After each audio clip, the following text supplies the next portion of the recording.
Friends good evening. இன்றைக்கி பார்த்தீங்கன்னா 24/12 December. So இன்றைக்கி காலையில் மார்க்கெட்டில் இவ்வளோ பெரிய விக்கு. ஃபஸ்ட்டு கேண்டில் நிஃப்டி ஃபியூச்சர் இது வந்து ஒரு பெரிய விக்கு, ஒரு 5 மினிட்ஸ் கேண்டில். நிஃப்டி ஃபியூச்சரோட ஒரு 5 மினிட்ஸ் கேண்டில் பெரிய விக்கு வச்சு மார்க்கெட்டில் இதுமாரி ஒரு மேலே கொண்டு போய் பாடி வச்சோம். பட் உள்ளே பார்த்தீங்கன்னா பெரிய பையஸே இல்லை. நம்ம பையஸ் அப்படிங்கிற மாதிரி பார்த்தோம் அப்படின்னா, இப்போ வந்து ரைட் சைடில் இருக்கிறது பையர்ஸ், லெஃப்ட் சைடில் இருக்கிறதுலாம் செல்லர்ஸ். ஒரு கேண்டிலோட சொல்கிறேன், ஒரு கேண்டில் லெஃப்ட் சைடில் இருக்கிறதுலாம் செல்லர்ஸ், ரைட் சைடில் பையர்ஸ். அப்போது அந்த பாடியில் இருக்கக்கூடிய பையர்ஸ் பார்த்தீங்கன்னா ஒரு ஒரு 50,000 லாட்டுக்கு மேலே இருந்துச்சுன்னா மார்க்கெட்டோட மொமெண்டம் வந்து ரொம்ப நல்லாயிருக்கும்.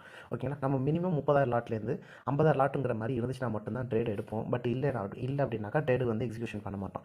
அவ்வளோ பெரிய விக்க வைக்கிறாங்கன்னா திருப்பி மார்க்கெட்டு கீழே வந்துறதுக்கு உண்டான ஒரு ப்ராபபிலிட்டி இருக்கிறதுங்கிறத நம்ம வந்து நோட் பண்ணுவோம். ஓகேங்களா, ஸோ இதில் 30,000 லாட் அப்படிங்கிற மாதிரி வரல, 50,000 லாட்டுங்கிற மாதிரி பாடியில் வரல. ஸோ நெக்ஸ்ட் நம்ம என்ன பண்ணோம்னா, இந்த கேண்டில் அதிகப்படியாக லாட் வந்த இடம் இந்த 22,000 லாட் தான். ஓகேங்களா, ஸோ பாடியில் வந்துருக்குது அது வந்து. ஸோ அதை நம்ம என்ன பண்ணோம்னா, ஒன்ஸ் இதோட லோ பிரேக் அவுட் ஆயிடுச்சு அப்படின்னாக்கா நம்ம டவுன் சைடுக்கு ஃபோக்கஸ் பண்ணுவோம். ஓகேங்களா, ஸோ அதிகப்படியான லாட் எங்கே வந்துருக்குன்னு பார்த்தீங்கன்னா மேலே எதுவுமே வரல. ஸோ நெகட்டிவ் சைடுக்கு போகிறதுக்கு உண்டான ப்ராபபிலிட்டி இருக்குது அப்படின்னா ஒன்ஸ் இதோட லோவோ மார்க்கெட் பிரேக் அவுட் ஆகும். அப்படி பிரேக் அவுட் ஆகும்போது நெகட்டிவ் சைடில் அங்கே 26,000 லாட் 22,000 லாட் வச்சு பார்த்தீங்கன்னா இந்த இடத்துல பாருங்கள் 32,000 லாட் போட்டு மார்க்கெட்டு கீழே க்ளோஸ் கொடுக்குது. அப்படி இந்த இடத்துல கீழே க்ளோஸ் கொடுத்ததுக்கு அப்புறம் ரீடெஸ்ட்டுக்கு மார்க்கெட் எங்கே போகும் அப்படின்னாக்கா அதை நான் நோட் பண்ணி சொல்கிறேன் பாருங்கள். இதில் இந்த பாடியில் வந்து மேலே அதிகப்படியாக வச்ச லாட்டு எங்கே இருக்குன்னு பார்த்தீங்கன்னா இந்த 12,000 லாட்டு தான். அப்போது திருப்பி மார்க்கெட்டு இந்த அதிகப்படியான லாட்டு 12,000 லாட்டு பார்த்தீங்களா. ஸோ இந்த இடத்துக்கு வந்துட்டாக்கா மார்க்கெட்டை ரீடெஸ்ட்டில் நம்ம என்ட்ரி எடுத்துக்கலாம். அப்போது நமக்கு என்ட்ரி பாயிண்ட் அப்படிங்கிறது இந்த 11:20 11:25 இந்த டைமிங் தான் நமக்கு கிடச்சிச்சு. ஸோ இது எடுத்ததுனால தான் நம்ம வந்து ப்ரீ குரூப் ஒன்று வச்சுருக்கோம். ஸோ இந்த இடத்துல பார்த்தீங்கன்னா I expect day low break அப்படின்னு சொல்லிட்டு.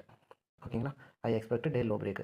நமக்கு அங்கே கிடச்ச கேண்டில் பார்த்தீங்கன்னா சேம் இதே தான் 11:20 11:25. ஸோ இந்த கேண்டில் போனோடனே போய்ட்டு ரீடெஸ்ட் எடுக்குது. அதுலேயுமே 5,400 லாட் அப்படிங்கிறது மார்க்கெட்டில் ட்ராப் ஆகிறாங்க. அப்போ மார்க்கெட்டு டே லோ போகுது அப்படிங்கிறத சொல்கிறேன். ஸோ டே லோ அப்படிங்கிறது பார்த்தீங்கன்னா இதை நான் உங்களுக்கு காட்டுறேன். ஓகே, இதுதான். ஸோ இதில் வந்து டே லோ போகுதுனாக்கா இந்த இடத்துக்கு மார்க்கெட் வரப்போகுதுங்கிற விஷயத்தை நான் சொல்கிறேன். 26,167. ஸோ மார்க்கெட் கரெக்டாக இந்த இடத்துக்கிட்ட வரும்போது நம்ம ஸ்கொயர் ஆஃப் பண்ணிக்கலாம். ஓகேங்களா, ஸோ இதை தான் வந்து நான் குரூப்பில் ஆல்ரெடி ஒரு விஷயத்த சொல்லியிருந்தேன். ஸோ அதை வச்சு நிறைய பேர் ப்ராஃபிட்டும் பார்த்துருந்தாங்க. ப்ளஸ் இண்டிவிஜுவலாக நம்ம வந்து கால்ஸ் அப்படிங்கிற மாதிரியும் கொடுத்துருந்தோம். ஸோ இந்த இடத்துல பார்த்தீங்கன்னா ஒரு 132 ரூபாய்க்கு இந்த இடத்துல என்ட்ரி எடுத்துருக்காங்க. என்ட்ரி எடுத்துட்டு ஸ்க்ரீன்ஷாட் அனுப்பியிருக்காங்க. ஸோ அதுலேருந்து பார்த்தீங்கன்னா 153 டார்கெட் வந்து ஃபிக்ஸ் பண்ணுறோம். ஸோ அந்த டார்கெட்டை மார்க்கெட் அடிச்சதுக்கப்புறம் அவங்க ப்ராஃபிட் ஷேரிங் வந்து பண்ணுறாங்க. ஓகேங்களா, ஸோ ப்ராஃபிட் வந்து ஸ்க்ரீன்ஷாட் எடுத்து ஷேர் பண்ணுறாங்க. ஸோ இந்த இடத்துல டார்கெட் ஹிட் ஆனிச்சு. அது மட்டும் இல்லாமல் இன்னும் நிறைய பேருக்கு வந்து இண்டிவிஜுவல் கால்ஸ் அப்படிங்கிற மாதிரி கொடுத்துருந்தோம். இந்த இடத்துல பார்த்தீங்க அப்படின்னா இதுலேயுமே பார்த்தீங்கன்னா நிஃப்டி புட் ஆப்ஷன் அப்படிங்கிற மாதிரி எடுத்தும் அவங்க ப்ராஃபிட் பண்ணியிருந்தாங்க. ஓகேங்களா, ஸோ நம்ம வந்து இந்த ஆர்டர் ஃப்ளோ பேஸ் பண்ணி எடுக்கிறதுனால நிறைய ஒரு கன்ஃபர்மேஷன் கிடைக்கிது. எந்த இடத்துல எடுக்கணும், எந்த இடத்துல எக்ஸிட் ஆகணும், பையர்ஸ் உள்ளார உண்மையாகவே இருக்காங்களா, இல்லை அது வந்து ரீட்டெயிலர்ஸோட பிளேயா, அதிகப்படியான பையர் லாட்டுக்கு எவ்வளோ தூரம் மார்க்கெட் போகுங்கிறதெல்லாம் வந்து சொல்லி கொடுத்துட்ருக்கேன். ஸோ கம்மிங் பேட்ச் அப்படிங்கிறது 25, 26 இந்த 2 நாள் வந்து ஸ்டார்ட் ஆகும். அடுத்த மாதம் 20ஆம் தேதி வரைக்குமே கிளாஸஸ் இருக்கும். உங்களுக்கு கிளாஸாக வேணும், கோர்ஸாக